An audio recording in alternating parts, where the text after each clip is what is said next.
स्वीकार करके हर कष्ट सहा है।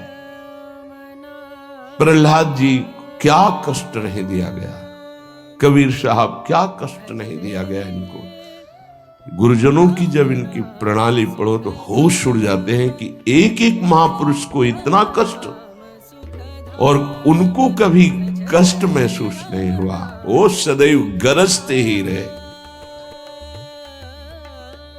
अब उनको जो दिखाई दिया वो दूसरों को नहीं दिखाई देगा। उनके मुख से यही निकला है, तेरा किया मीठा लागे। गजब, मतलब रोने के सिवा कोई भाव नहीं बन पाता, केवल रोना की। कितनी सामर्थ्य इन महापुरुषों में है कि ऐसी स्थिति में भी प्रभु से प्रश्न नहीं है और सामर्थ्य इतनी कि भस्म कर सकते हैं। इतना भजन का तेज है, पर उन्होंने कभी कुछ नहीं प्रतिकूलता की, चुपचाप सह गए, प्राण त्याग दिए अपने धर्म, अपनी निष्ठा पर। अपने लोगों को इन महापुरुषों से प्रेरणा मिलती है कि काम, क्रोध, लोभ, मोह, मद, मत्सर, भूख, प्यास, सर्दी, गर्मी, मान, अपमान, दुनिया के जितने द्वंद्व हैं ये सब एक साथ टूट पड़े तो भी हम अपनी निष्ठा नहीं छोड़ेंगे। उपासक देखो, अनुकूलता होती तो जय जय, प्रतिकूलता होती तो भाग पड़े। तुम कायर हो, भगवत मार्ग के शूरवीर थोड़ी हो। नाम जापक, धर्मनिष्ठ, उनकी जय जयकार की जाती है। आप अविनाशी भगवान के अंश हैं। ये शरीर छूटेगा, आज नहीं तो कल छूटेगा। अगर धर्म में छूटे तो इसकी जय जयकार है, और अगर भोगों में छूटे तो बहुत ही जीव सब छोड़ रहे हैं भोगों में।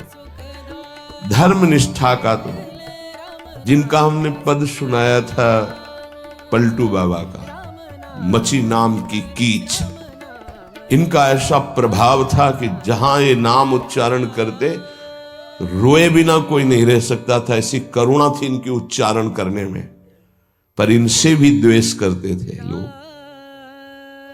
इतना द्वेष किए कि एक दिन ये रात्रि में कुटिया में सो रहे थे, इनकी कुटिया में चारों तरफ से आग लगा दी।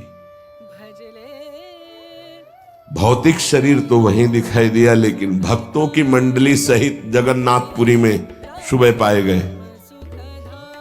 पार्थिव शरीर तो अयोध्या में ही रहा, पांच भौतिक जो कुटिया में जल गया, और वो दिव्य शरीर से जगन्नाथपुरी में भक्तों की मंडली के बीच में पाए गए। तो वहां उनसे पूछा कि आप अवध से कब आए, तो उन्होंने सुबह कहा कि आज ही रात्रि के आए। इतनी जल्दी कैसे आ गए?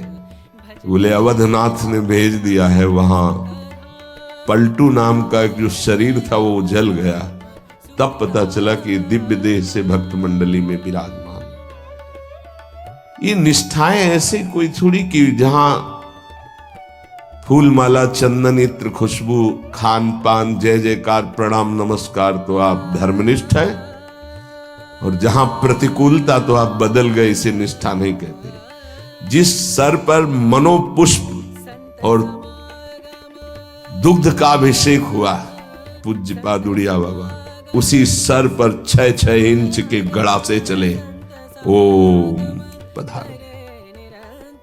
इतनी सुकोमल देह ठाकुर हरिदास जी की, महामंत्र जोर जोर से लाखों की संख्या में जपने वाले महापुरुष 22 बाजारों में मार कोड़े जल्लादों ने खाल मोची, लेकिन हरि बोल के सिवा शब्द नहीं निकला। इसे कहते हैं निष्ठा। यहां जरा सी कामना पूर्ति नहीं हुई, भगवान पर श्रद्धा हो गई, ये कोई निष्ठावान है? ये निष्ठा कैसे जागृत होती? सिर्फ गुरु कृपा से। जहां गुरुजनों की महिमा पढ़ी तो गुरु कृपा से। गुरु कृपा का स्वरूप क्या है? जो नाम प्राप्त हुआ है, यही गुरु कृपा है। बड़े बड़े ब्रह्म ऋषियों ने, महापुरुषों ने एक ही बात कही है कि जिसकी विशेष कृपावती हरि की जागृत हुई हृदय में, उसकी नाम में श्रद्धा हो गई। बस ये बात पकड़नी है। ब्रह्म ऋषियों ने, महापुरुषों ने, बड़े बड़े गुरुजनों ने ये सार बात कही कि जिस पर हरि की विशेष कृपा वो नाम पकड़ लेता है।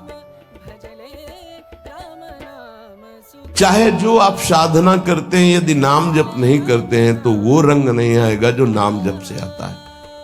नाम जप, नाम कीर्तन समस्त साधनाओं की पूर्ति है। जैसे योग है, यज्ञ है, तीर्थयाटन है, और भी स्वाध्याय, तपस्या, इनकी पूर्ति है नाम कीर्तन और नाम जप से। यदि नाम जप नहीं है जीवन में तो विश्वास कीजिए स्थिति आना बहुत कठिन है। प्रभु के मंगलमय नाम का श्रवण और कीर्तन, यन्नाम श्रुति मात्रेण पुमान भवति निर्मलः तस्य तीर्थ पदः किं वा दासानाम अवशिष्यते। जिनका नाम यदि श्रवण करने को मिल जाए, गायन को मिल जाए, तो हृदय निष्पाप और निर्मल होकर भगवत प्राप्ति हो जाती है। फिर जिनके हृदय में भगवान का दासत्व जागृत हो चुका है और वो नाम स्वाद ले रहे, उनकी महिमा का क्या वर्णन। यन्नाम ग्रहणन् अखिलान् श्रोत्रनात्मानमेव च सद्यः पुनाति किं भूयस् तस्य स्पृष्टः पदाहिते।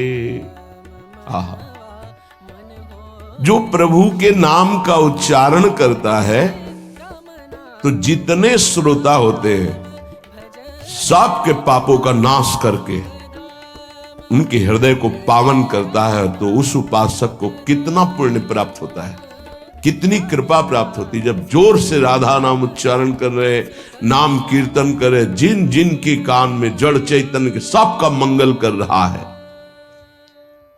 ऐसे उपासक के हृदय में प्रभु प्रकाशित हो जाते हैं। जब उनके चरण प्रकाशित हो गए तो फिर इस शरीर का कोई महत्व नहीं रहता। जैसे सांप केचुल से कोई मतलब नहीं रखता, ऐसे महापुरुषों ने शरीर से कोई मतलब नहीं रखा।